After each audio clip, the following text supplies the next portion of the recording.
Y hermanos, quiero saludar a toda la congregación con la gracia y la paz en el Señor Salvador Jesucristo. Damos gracias al Señor por poder estar juntos un domingo más y celebrar la gloria que es debida a su nombre.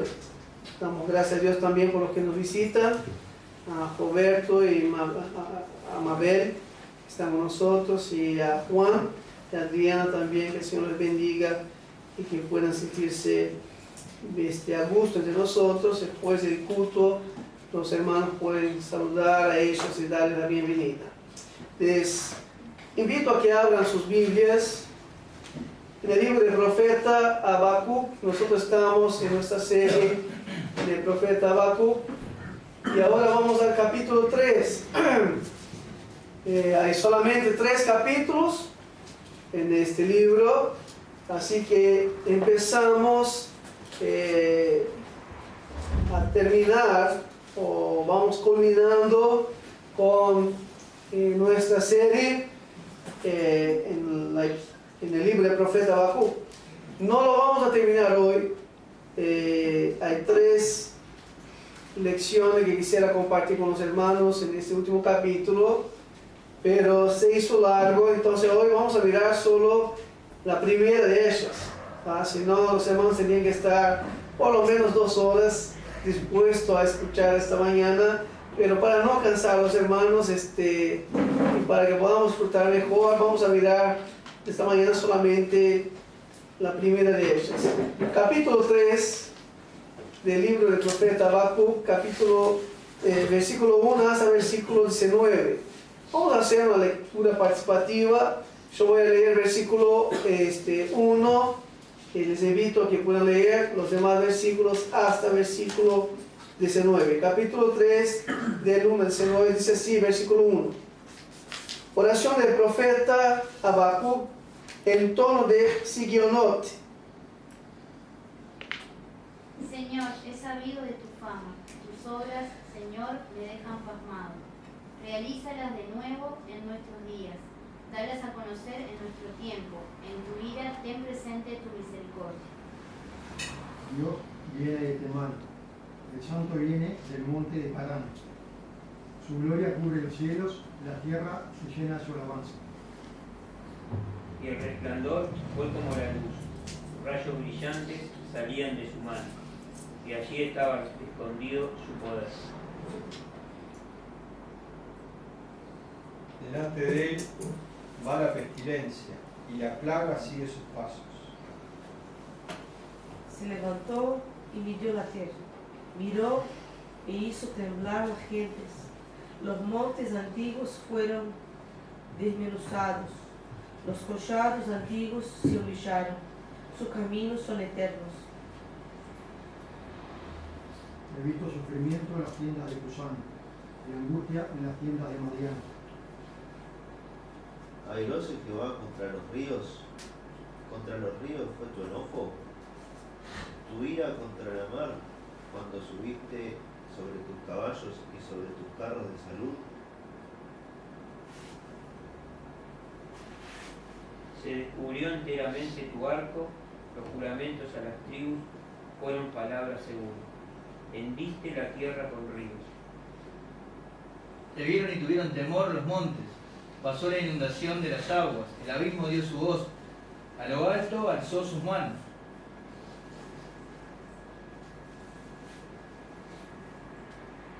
El sol y la luna se pararon en su lugar, a la luz de tus saetas anduvieron, y al resplandor de tu fulgente lanza. Indignado, marcha sobre la tierra, lleno de ira, trillas a las naciones. Saliste para socorrer a tu pueblo, para socorrer a tu ungido. Traspasaste la cabeza de la casa del impío, descubriendo el cimiento hasta la roca.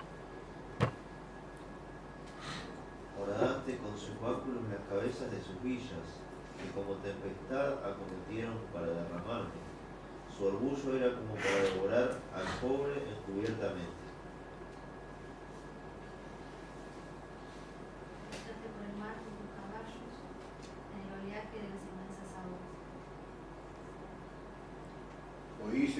respondieron mis entrañas. A la voz temblaron mis labios. Pudrición entró en mis huesos y dentro de mí me estremecí. Si bien estaré quieto en el día de la angustia, cuando suba al pueblo el que lo invadirá con sus tropas.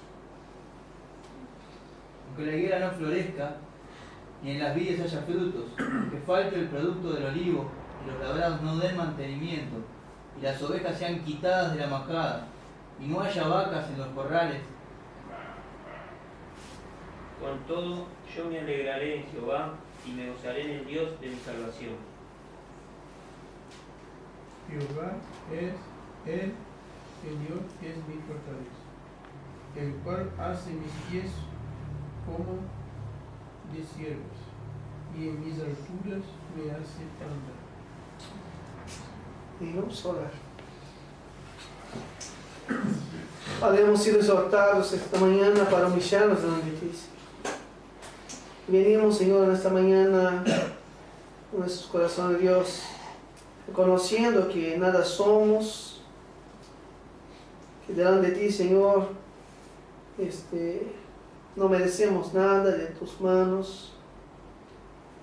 Y te agradecemos, oh Dios, porque te has mostrado a nosotros como un Dios de gracia, como un Dios de misericordia, como un Dios de amor, como también te has mostrado como un Dios de justicia. Te agradecemos a Dios porque podemos conocer esas verdades de tu palabra respecto de tu persona.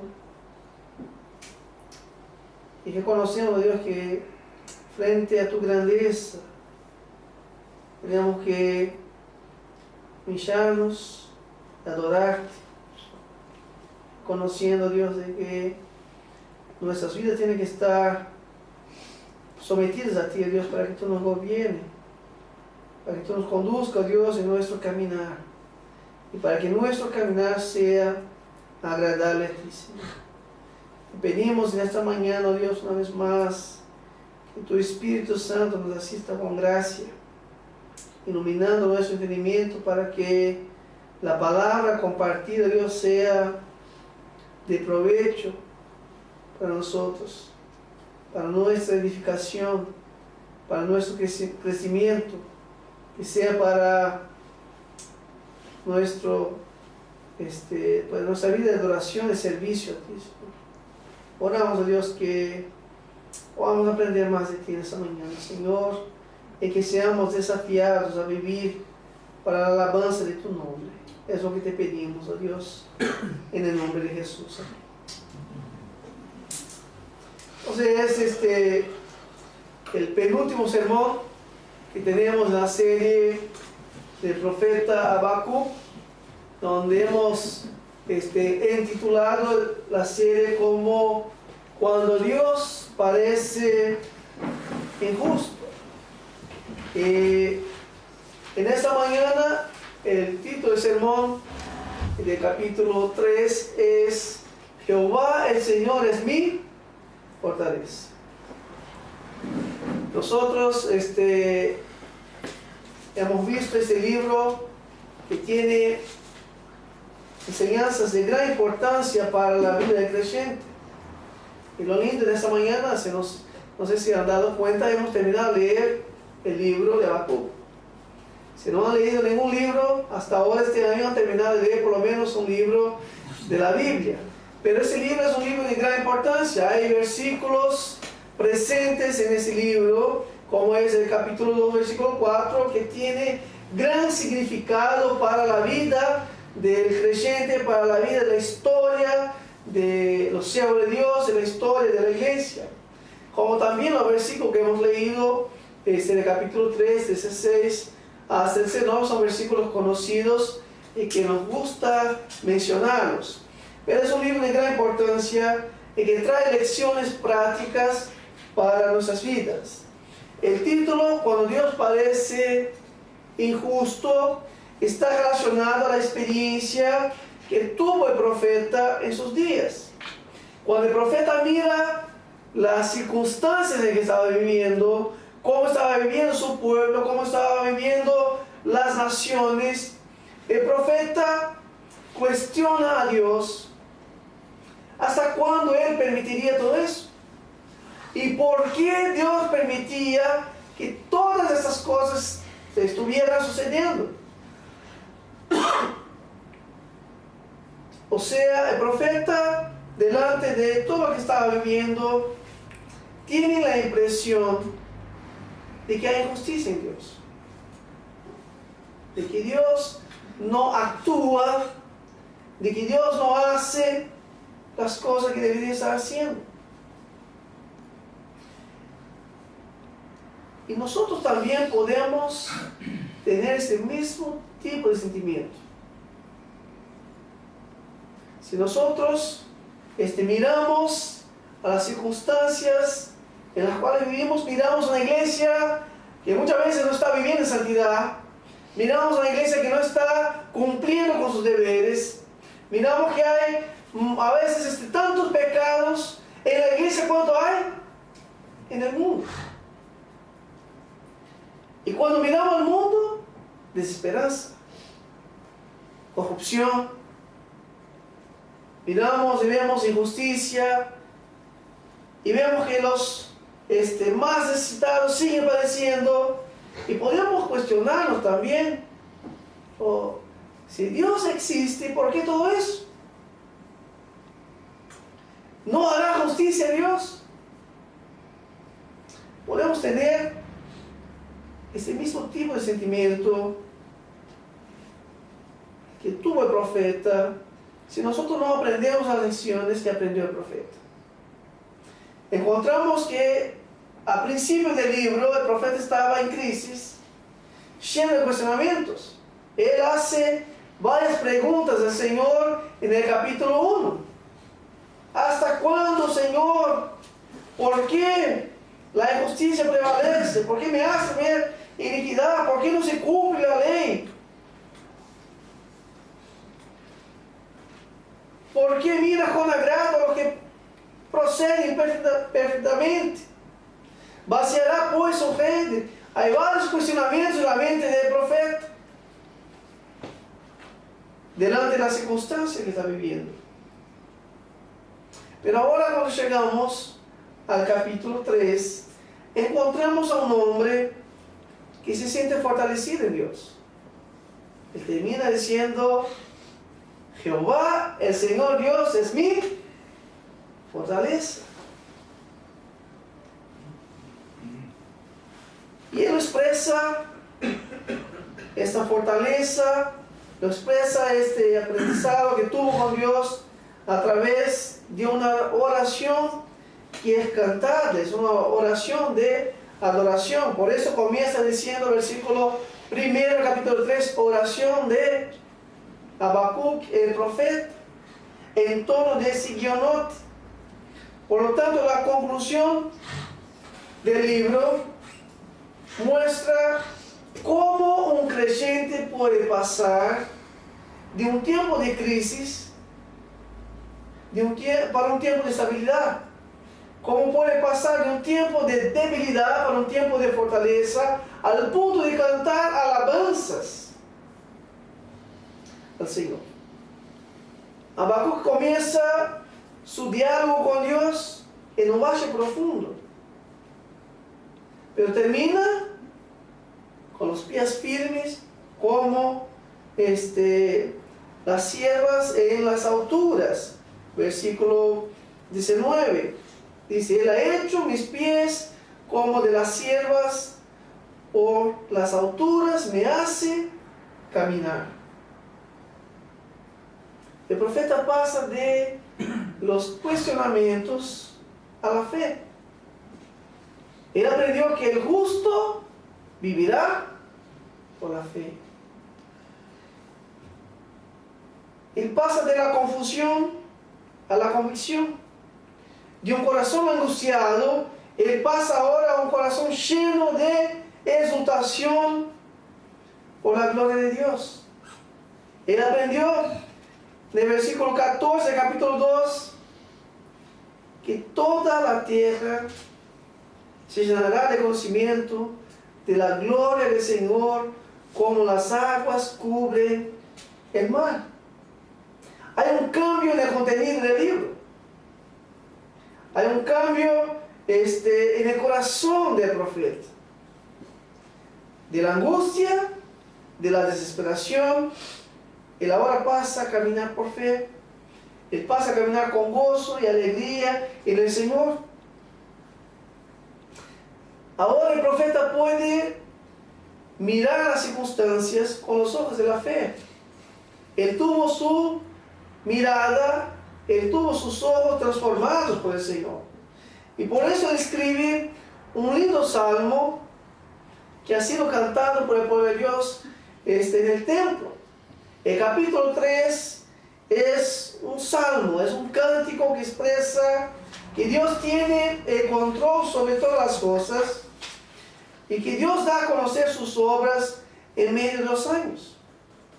Es eso lo que está cantando el salmista, de que Dios tiene el control de la historia y que Dios hace conocer sus obras en medio de los años. Lo que cambió no fueron las circunstancias. Todavía los caldeos no habían venido sobre este pueblo de Judá. Todavía está la expectativa de que el Señor enviará sobre ellos los caldeos. Por lo tanto, no cambiaron las circunstancias, sino que lo que cambió fue el corazón del profeta. Lo que cambió fue su manera de ver las cosas. Él deja de andar por vista y pasa a andar ahora por fe, confiando no en sus cuestionamientos, sino que ahora confía en las promesas de Dios. El profeta pasa de estar debilitado para estar fortalecido. Ahora pregunta para nosotros: ¿ya te has sentido debilitado? ¿Ya te has sentido agobiado por las circunstancias? ¿Ya ha pasado tiempo donde las circunstancias de la vida te llevan a sentirse ansioso? Si no te ha pasado, no es normal. Porque la debilidad es algo que afecta a todo ser humano descendiente de Adán.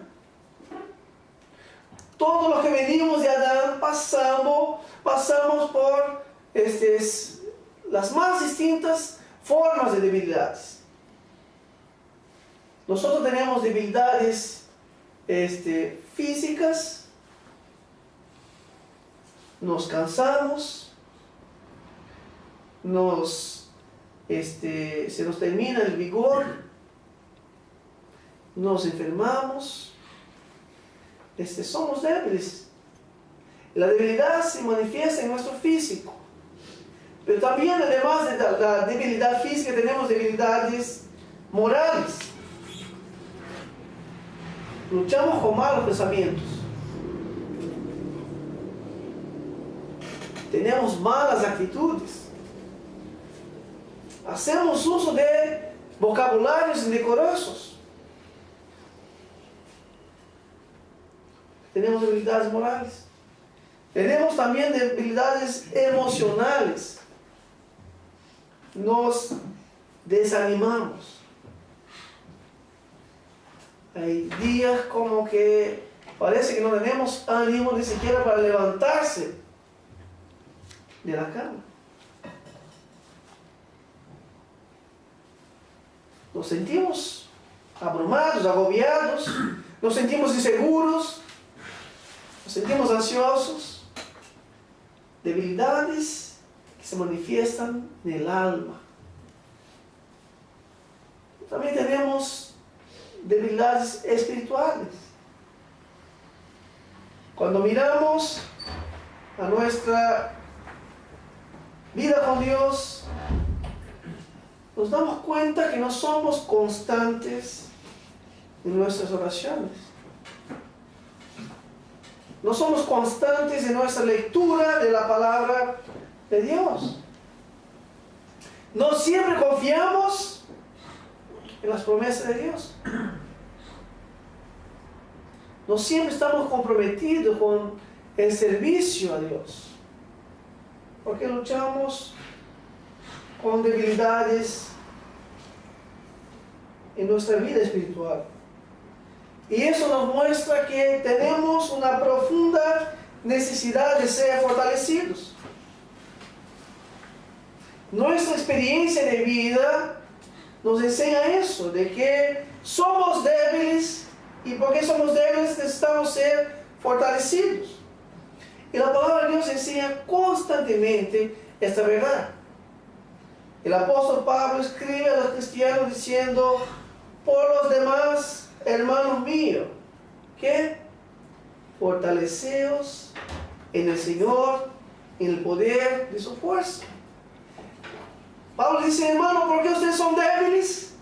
Hay una fuente de poder donde pueden buscar fortaleza. Isaías capítulo 40, versículo 29 dice: Él fortalece al cansado y acrecienta las fuerzas del débil. Es Dios quien fortalece al cansado. Es Dios quien le da fuerza al débil. Y nosotros queremos concluir esta serie y queremos terminar como el profeta. Queremos decir: Jehová, el Señor, Dios es mi fortaleza. Él ha hecho mis pies como los de las ciervas y por las alturas me hace caminar. El texto nos muestra que el profeta no se detiene para ver cómo las cosas cambiarían, sino que el profeta se detiene para oír la palabra de Dios. Él está orando, él dice en el versículo 1, oración del profeta, él dice: oh Señor, he oído tus palabras. El profeta se detiene no para ver cómo las circunstancias cambiarían, sino que se detiene para orar y mirar a las palabras de Dios. Y es en ese proceso que el profeta entiende que Dios siempre controló soberanamente todas las cosas, que nunca nada escapó de sus manos. Y no sería ahora, no sería la primera vez. El profeta aprende: Señor, así como tú has cuidado de todas las cosas en el pasado, en la historia, a través de los años, así lo será para siempre. El profeta se detiene para orar, para pensar en la palabra de Dios, para pensar en los hechos poderosos de Dios en la historia.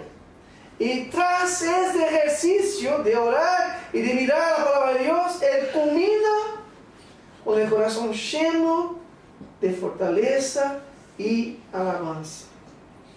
Y aquí podemos aprender cómo somos fortalecidos en nuestro caminar con Dios. Si queremos ser fortalecidos en nuestro caminar con Dios, ¿cómo somos fortalecidos? El profeta nos enseña que está en un camino por el cual nosotros somos fortalecidos, que nos conduce a la fortaleza de la vida cristiana, que es esta vida de orar y de mirar la palabra de Dios. Y cuando lo hacemos eso, somos fortalecidos. Pero cuando dejamos de hacer, ¿qué es lo que nos pasa? Nos debilitamos. Cuando tengo que aconsejar a algunas personas, algunos creyentes, cuando algunos creyentes se acercan y empiezan a contar sus luchas, las dificultades por las cuales están pasando, una de las primeras cosas que a veces hacemos es preguntarle: ¿cómo está tu vida de oración? ¿Cómo está tu vida devocional? Y la propia persona se da cuenta de que su debilidad es resultado de una vida que no está caminando con Dios.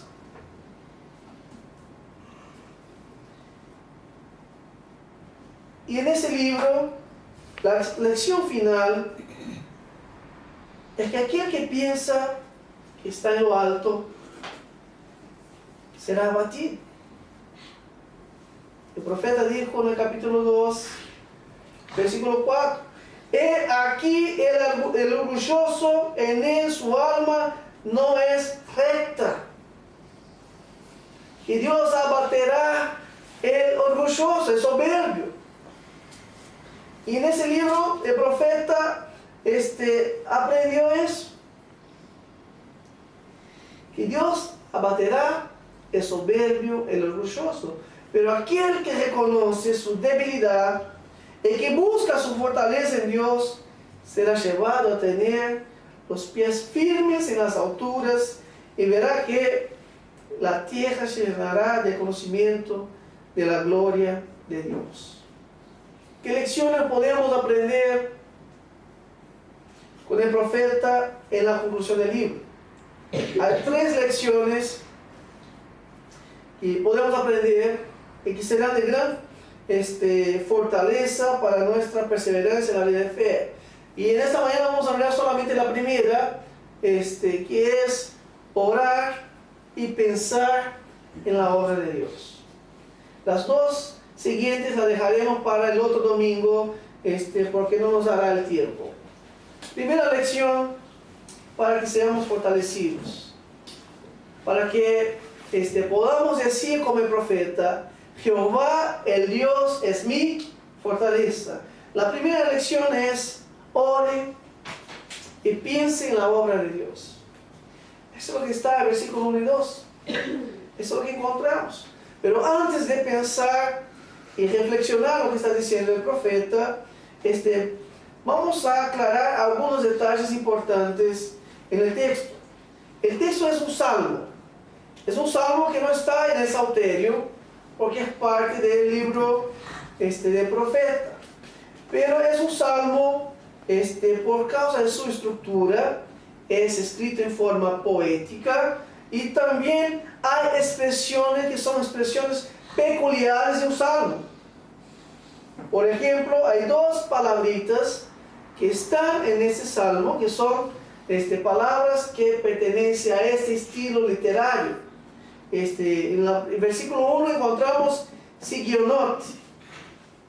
Dice ahí, oración del profeta Habacuc en tono de Sigionot. Y después, versículo 3, versículo 9, versículo 13, encontramos la expresión que se ve muchas veces en los salmos, Selah. Y esas 2 expresiones que son parte de los cánticos de los salmos, son expresiones que no se sabe al cierto cuál sería su significado. No se sabe para afirmar con toda certeza cuál sería su significado. La palabra sigionote, que aparece otra vez más solamente en el Salmo de número 7, cuando dice, versículo 1, Sigaión de David, es la misma palabra que encontramos aquí, encontramos en el Salmo 7, es una palabra que se ha entendido que significa un tono o una melodía. Como si fuéramos a cantar ahora, yo fuera a cantar a los hermanos que van a hacerme un do mayor. Ahí empezaba la melodía, no lo voy a hacer, pueden ver pero era un tono, posiblemente una melodía, una manera de cantar el salmo. Y la palabra Selah es entendida como una pausa que se hace de una estrofa a otra para un momento de reflexión sobre las verdades que han sido expresadas en los versículos donde se canta. Entonces, versículo 3 termina ahí de hablar sobre Dios Santo, ese Dios Santo que viene, y dice Selah, como que es una pausa para pensar en lo que se está hablando.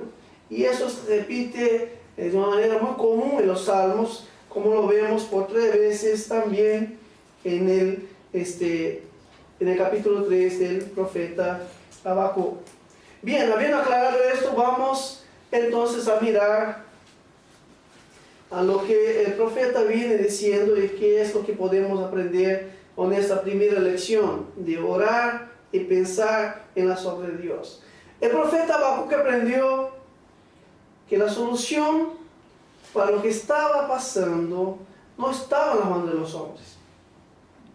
Habacuc no veía posibilidad de que las cosas se solucionaran por medio de los hombres. Por eso él clama a Dios. Y comienza el capítulo 1 con una oración, un clamor a Dios, pero es un cuestionamiento de alguien que está en crisis, que está angustiado. ¿Por qué? Porque no ve solución.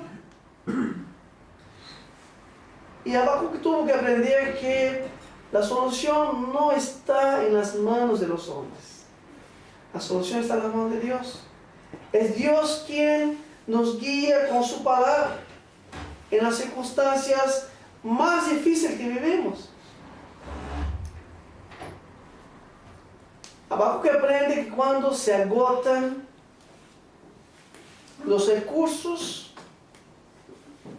que tenemos, aprendemos que Dios siempre tendrá abundancia de auxilio para asistirnos.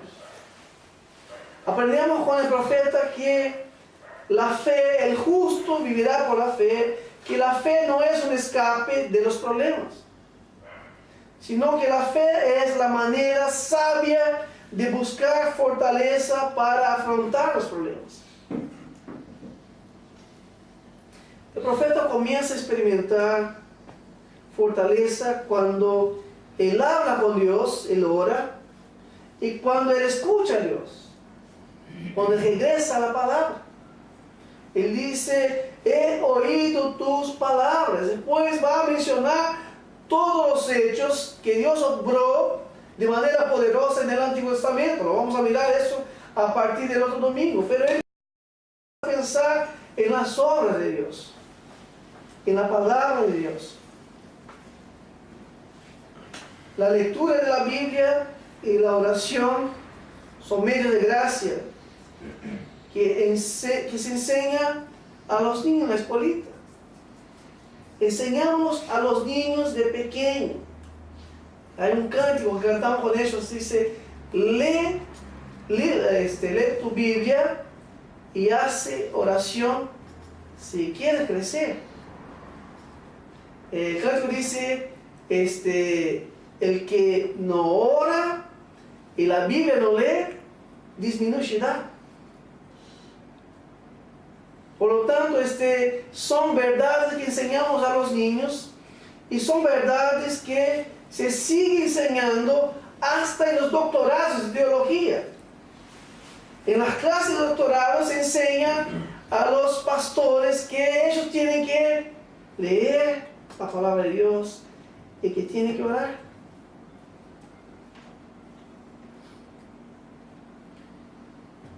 Leer la Biblia y orar es lo que va a traer fortaleza al profeta y es lo que va a traer fortaleza para nosotros.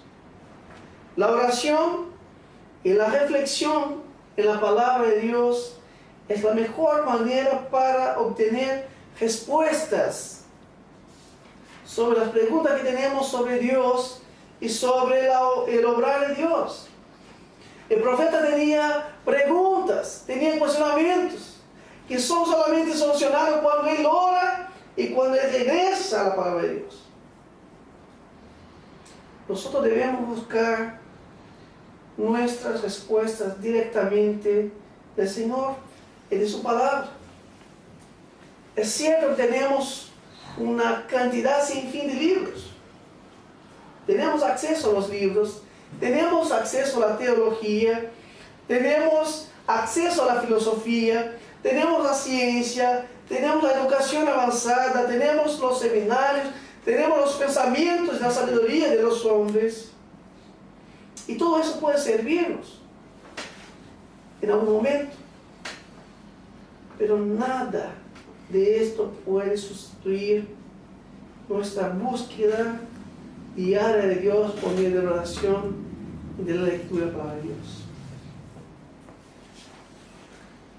esta es la lección que aprendemos con el profeta. Debemos ir a Dios mismo, a su palabra, para buscar respuestas para nuestros cuestionamientos, para buscar fortaleza para nuestro caminar de fe. La palabra de Dios y la oración son dos recursos para nuestra fortaleza y no están separados, siempre están juntos. No es yo oro y no leo la Biblia, o leo la Biblia y no oro, los dos van juntos, son inseparables. Dios los puso juntos para nuestro bienestar, para nuestro crecimiento, para nuestra fortaleza. Oír a Dios por medio de su palabra y hablarle a Dios por medio de oración son medios de gracia para que seamos fortalecidos. El profeta tuvo que aprender a oír a Dios. Cuando nosotros miramos el capítulo 1, él hizo cuestionamiento a Dios y Dios le respondió. Pero cuando Dios le respondió, ¿qué pasó? Él quedó peor. Porque Dios no le respondió según lo que él quería o esperaba. Y volvió a hacer otro cuestionamiento a Dios. Y cuando Dios le hace silencio otra vez, él dice en capítulo 2, versículo 1, que él subiría a la torre y que esperaría para ver qué es lo que Dios le respondería. Él se detuvo para esperar la respuesta de Dios y Dios le contestó diciendo que iría a disciplinar a su pueblo a través de los caldeos, pero que no dejaría el soberbio, el idólatra, sin su debido castigo. Dios le dijo abajo que no te preocupes, que así como trataré a mi pueblo, así también trataré a los demás. Y Dios le dijo, lo que prevalecerá en el mundo no es la gloria de los hombres, no es la gloria de los imperios. Lo que va a prevalecer en el mundo es la gloria de Dios.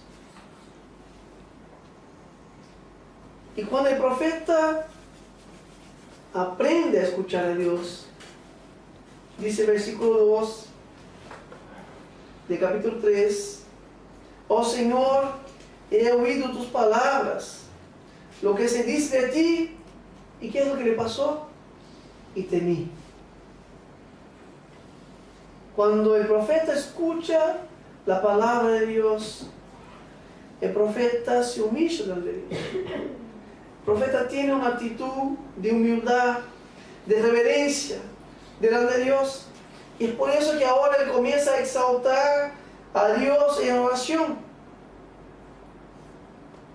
Porque él había en oración escuchado la palabra de Dios. Y esta oración que encontramos en el capítulo 3 hace hincapié en la gloria de Dios y en el poder de Dios. Son las dos cosas que va a describir el capítulo 3, la gloria de Dios y su poder. Después de oír la palabra de Dios que relata su obra a través de los años, a través de la historia, el profeta le pidió a Dios dos cosas que están en el versículo 2, la parte B, dice: aviva, oh Señor, tu obra en medio de los años, en medio de los años dala a conocer, y en la ira acuérdate de tener compasión. Esas son las únicas peticiones que encontramos en la larga oración de alabanza del profeta Habacuc, pero son muy significativas. Y acá aprendemos a orar, porque muchas veces nuestras oraciones son largas listas de peticiones.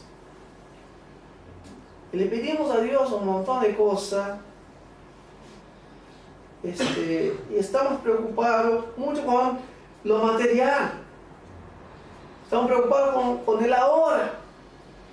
Y el profeta le pide a Dios dos cosas que expresan las necesidades más urgentes que él tenía y que su pueblo tenía. Mira que él no pide la liberación de su pueblo de las manos de los caldeos. Él dice, Señor, líbranos de los caldeos. Él no pide que Dios no discipline a su pueblo, porque eso es lo que ellos necesitaban. No dice, Señor, no nos discipline, por favor. Mucho menos Él pide que Dios cambie sus planes. El Señor no haga lo que tiene que hacer, Señor. Sino que Él ora diciendo, aviva, oh Señor, tu obra en medio de los años, y en medio de los años dala a conocer. Y en la ira, acuérdate de tener compasión de nosotros, de tu pueblo. ¿Qué es lo que pide el profeta? El profeta le pide a Dios que obrara entre su pueblo. El profeta anhela una nueva manifestación de la presencia de Dios en su pueblo. La oración del profeta Habacuc comienza de esta manera: Señor, he oído tu palabra y temí. Renueva o aviva en nuestro medio tus obras. Es bien posible, si ustedes se acuerdan, que el profeta hubiera vivido en los días del rey Josías, un tiempo donde hubo un gran avivamiento entre el pueblo de Dios, donde hubo un regreso a la palabra de Dios, donde hubo una restauración de la adoración del templo, donde hubo un abandonar de la idolatría, donde la gente estaba hablando con Dios. Pero ahora Él pasa por otro momento donde hay iniquidad, injusticia, opresión, donde la ley de Dios no es obedecida. Por eso ciertamente su anhelo, cuando Él pide, Señor, aviva tu obra entre nosotros, Él ciertamente está pidiendo a Dios que Dios obrara en su pueblo de tal manera que ellos abandonaran la violencia, abandonaran la iniquidad, abandonaran la opresión, abandonaran la injusticia y volvieran a someterse a la palabra de Dios. Su pedido es por un avivamiento. El avivamiento es uno de los temas muy discutidos en los tiempos presentes.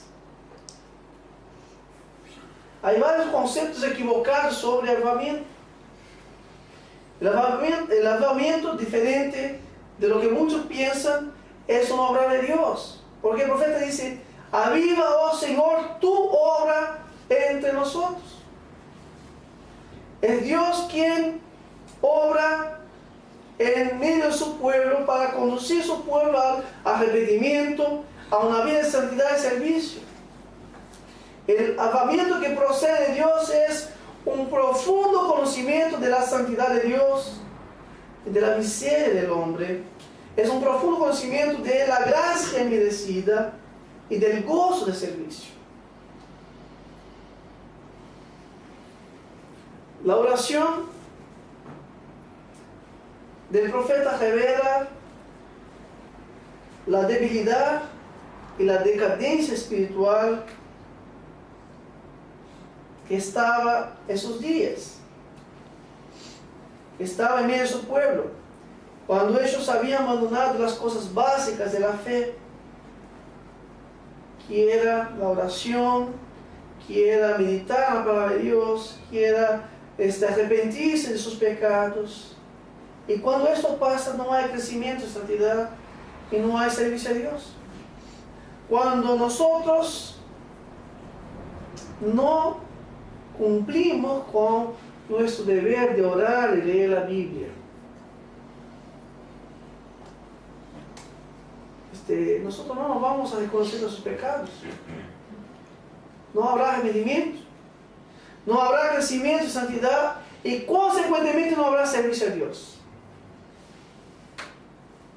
Muchas personas piensan que el avivamiento es un ruido, que es entusiasmo, animación. La gente dice, allí hay un culto avivado. La iglesia presbiteriana, tremenda heladera. No, si no son los aires acondicionados de congeladas adentro. Porque las personas relacionan avivamiento con carismas, con manifestaciones de dones extraordinarios. Y por eso hacen una agenda para el Espíritu de Dios. No es difícil encontrar iglesias que dicen grande culto de avivamiento, de poder y milagros en tal día. El Espíritu de Dios va a orar en tal día, en tal lugar.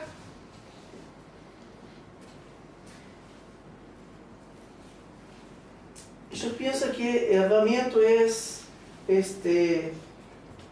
ruido, es este movimiento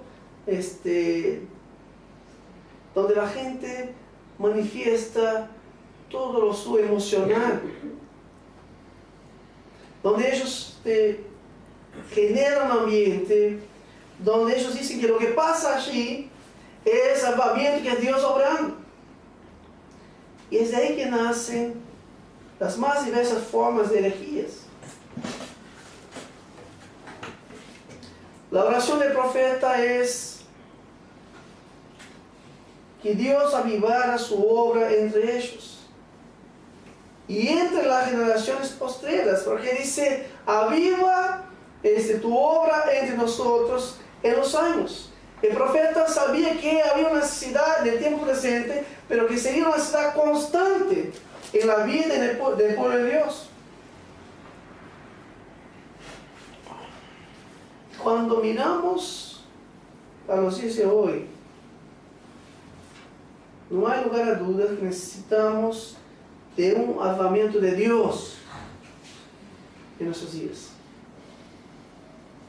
Necesitamos un avivamiento en la vida de la iglesia. Necesitamos un avivamiento en nuestra vida personal. Y este avivamiento es una conciencia profunda de la santidad de Dios que nos conduzca a una vida de santidad, de devoción y servicio. Si ese es el concepto que tenemos de Dios, de un Dios santo, de un Dios grande, ciertamente habrá en nosotros una conciencia de que debemos crecer en santidad, de que debemos vivir para su gloria, de que debemos vivir para su servicio. Por eso el profeta dice, aviva, Señor, entre nosotros su obra en medio de los años y dala a conocer. La segunda petición que encontramos en la oración del profeta es, en la ira, acuérdate de tener compasión. El profeta sabe que en el obrar de Dios iba a venir para el pueblo de Dios disciplina y para los impíos el juicio. Y por eso el profeta, él ora a Dios y pide que Dios tenga misericordia, que tenga compasión de ellos.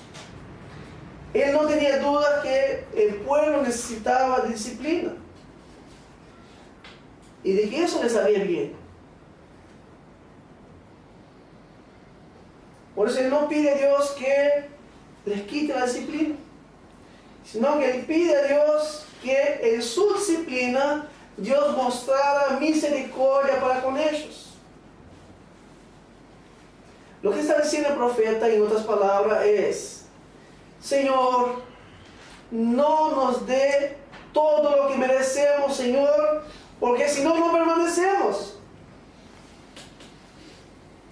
Ciertamente él hace como Moisés, cuando intercede por el pueblo en el monte Sinaí o en el desierto de Cades Barnea, donde el pueblo rebelde contra Dios, Dios estaba al punto de destruirlos, y Moisés intercede que Dios no destruyera a su pueblo. Quizás el profeta estaba pensando en las palabras del profeta Jeremías, que era su contemporáneo.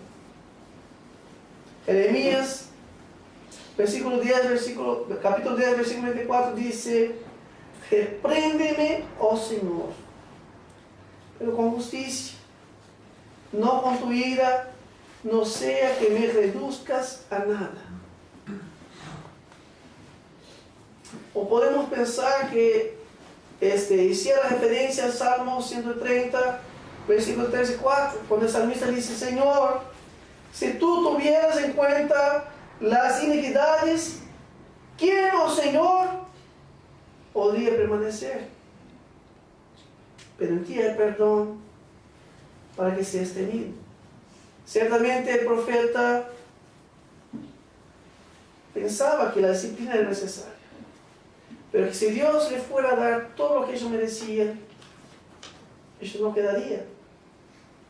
Y su oración fue contestada, porque el Señor destruyó a los babilonios, pero a su pueblo conservó en vida por causa de su misericordia, de tal manera que un remanente regresa de la Babilonia y restaura Jerusalén.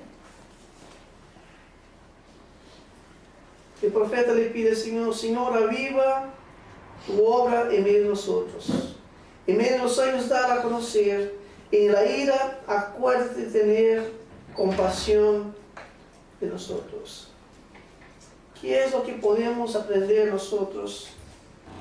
Y vamos terminando con esta primera lección del profeta. El profeta le dice, profeta nos enseña que para ser fortalecidos por Dios tenemos que orar y tenemos que pensar, meditar en la palabra de Dios. Delante de una iglesia que no anda en santidad, de un mundo que camina de mal a peor, delante de mis debilidades en caminar con Dios, yo tengo que hacer como el profeta, volverme a Dios en oración de su palabra. Tenemos que, como el profeta, clamar a Dios que avive su obra entre nosotros. Queremos un avivamiento que venga de Dios, no el que es producido por los hombres. Tenemos que pedir: Señor, aviva entre nosotros su obra. Que Él nos dé un correcto entendimiento de su persona. Que Él nos haga ver su santidad, que nos haga ver su gloria, y que ese entendimiento cambie nuestra manera de vivir. Que ese entendimiento de Dios cambie nuestra manera como tratamos el pecado, y cambie nuestra manera de en cómo tratamos la adoración, y en cómo dedicamos nuestra vida a su servicio. Y cuando clamemos por justicia de Dios, no nos olvidemos de pedirle por su misericordia. Pues Dios no dejará de tratar nuestros pecados. El juicio de Dios comienza por su casa, por su pueblo. Por lo tanto, clamemos a Dios por su misericordia. Señor, en tu ira, acuérdate de tener compasión de nosotros. Porque la injusticia cabalgando en el mundo no quedará sin el juicio de Dios. Cuando miramos para nuestros días, encontramos que hay iglesias que crecen, que están llenas de personas, pero que no tienen fundamento bíblico. Nosotros miramos y nos preguntamos: esta gente, ¿cómo puede? Tanta gente en estas iglesias, en medio de un entretenimiento gospel que provee ánimo para el fin de semana. Pero por otro lado, hay iglesias que tienen buen fundamento bíblico, pero que no crece. Porque las verdades del Evangelio no crea verdaderamente en ellos una conciencia de la santidad de Dios, que los lleva a una vida de devoción y servicio a Él. Encontramos ese contraste en nuestros días. Los que dicen conocer la sana doctrina, pero no la proclaman, que no la viven, que tienen una ortodoxia, pero una vida que no es una vida relevante, operante. Y encontramos aquellos que no tienen la sana doctrina, no la conocen, pero que sin temor y sin vergüenza viven proclamando de lo que han recibido. Al mirar esta primera lección, hermanos, que Dios nos ayude, nos dé fortaleza, que Él nos fortalezca en nuestra búsqueda diaria de oración, de meditación en su palabra, y que la vive en nosotros y en medio de nosotros su obra, y que Él tenga misericordia de nosotros, para que nosotros podamos cumplir con su propósito eterno que Él ha deseado para nosotros y para hacer a través de nosotros. Que Dios nos ayude con su gracia. Vamos a orar y así terminamos.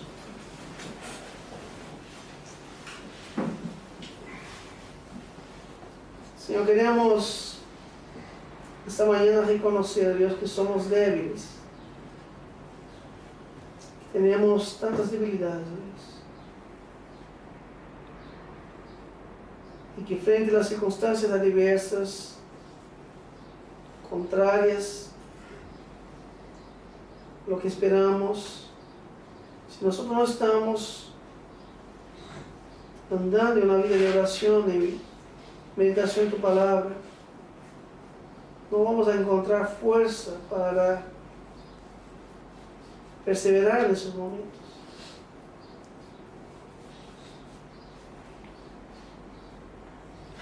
Queremos pedirte, Dios, que esas lecciones básicas, el ABC de la vida cristiana, que es orar, leer tu palabra, Dios, sean algo presente en nuestras vidas. Gastamos tiempo, Dios, con tantas cosas. Se gasta tanto tiempo con redes sociales, con teléfonos, con televisión, con tantas cosas, pero se gasta tan poco tiempo con tu palabra. Y no es casualidad que muchos están debilitados en su caminar contigo. No crecen en santidad, no llevan una vida de devoción y de servicio a ti. Por eso te clamamos a Dios esta mañana, aviva en nosotros y aviva entre nosotros tu obra, Dios.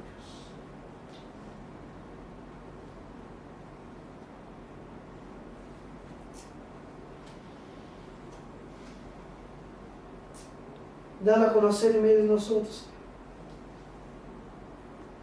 para que vivamos, oh Dios, una vida de santidad, una vida, Dios, donde el Evangelio que hemos recibido, que nos transforma, también es proclamado. Vamos a proclamarlo y anunciarlo, Dios, a tantas personas que están viviendo en ese país que nada saben de ti. Pedimos por nuestros familiares, oh Dios, personas con quien compartimos con frecuencia, pero que todavía no te conocen. Que seamos instrumentos de tus manos, oh Dios, para compartir tu palabra. A vecinos y amigos, oh Dios. Personas con quien nos relacionamos a menudo. Que podamos, oh Dios, ser instrumentos de tus manos, oh Dios, para proclamar el Evangelio de salvación. Por eso te pedimos, oh Dios, que haga entre nosotros y hagas en nosotros esta obra, Dios, para que seamos una iglesia viva, para que seamos creyentes vivos, que reflejan este caminar y este andar contigo. El justo por la fe vivirás. Señor, ayúdanos, Dios, a andar por fe, a caminar por fe. Eso es lo que te pedimos, Dios, agradecidos en el nombre de Jesús.